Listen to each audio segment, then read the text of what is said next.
انت لسه محتار تجيب لابتوب ولا بي سي؟ القرار ده مش بسيط، لان ده ممكن يفرق معاك في شغلك ولعبك وحياتك كلها لو اخترت غلط. ففي الفيديو ده هقولك ازاي تختار صح عشان ما تضيعش فلوسك ولا وقتك.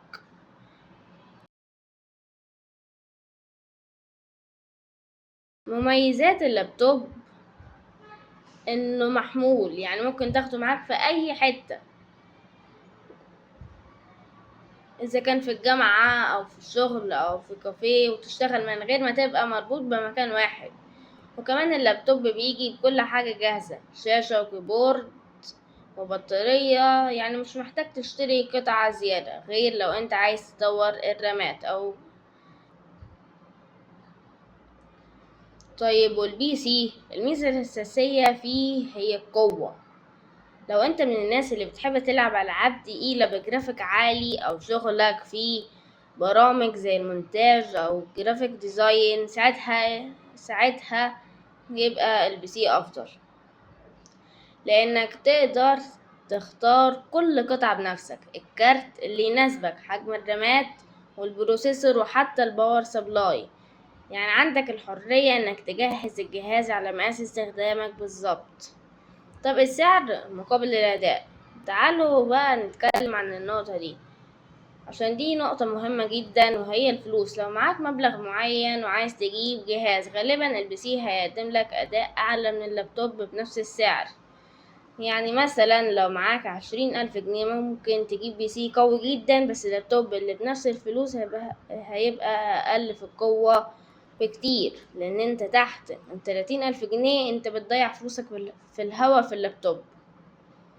لكن اللابتوب ليه ميزة انه بيوفر لك كل حاجة في الجهاز وبتاخده وتتحرك بيه. فلازم تسأل نفسك سؤال، انت محتاج الجهاز يبقى متنقل ولا مش فارق معاك وعايز الأداء؟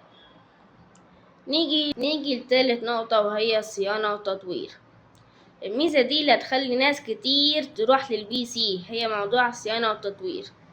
يعني مثلا لو بعد سنتين لقيت الألعاب الجديدة تقيلة، تقدر تغير الكارت أو الباور أو المعالج.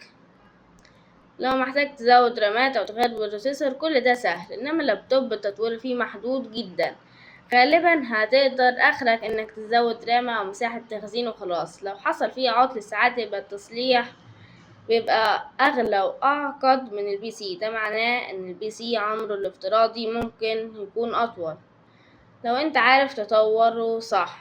استهلاك الكهرباء والحرارة، النقطة دي مهمة عشان البي سي بيستهلك كهرباء أكتر، وعايز تهتم بالموضوع التبريد، خصوصا لو مركب كروت شاشة قوية زي مثلا 5080 أو 4080 وبتلعب ألعاب تقيلة. إنما اللابتوب أهدى في الاستهلاك بتاع كهرباء، لكن بيسخن بسرعة جدا مع الشغل التقيل، وده يخليك محتاج قعدة تبريد أو مكان فيه تهوية كويسة. الخلاصة، لو انت عايز جهاز خفيف ومتنقل وتاخده معاك في اي مكان، اللابتوب هو الافضل ليك. بس لو هيهمك الاداء وانت جيمر، فالبي سي هيديك اداء عالي والجهاز ثابت في مكان واحد. في الاخر الاختيار بيرجع لك انت، لانك لو عايز الجهاز يكون يديك اداء قوي مقابل ميزانية محدودة، فانت البي سي افضل. فانت قولي بقى في الكومنتات، انت مع فريق اللابتوب ولا فريق البي سي؟ لو الفيديو عجبك ما تنسوش تعملوا لايك واشتراك في القناة، واستنونا في فيديوهات تانية اقوى. سلام.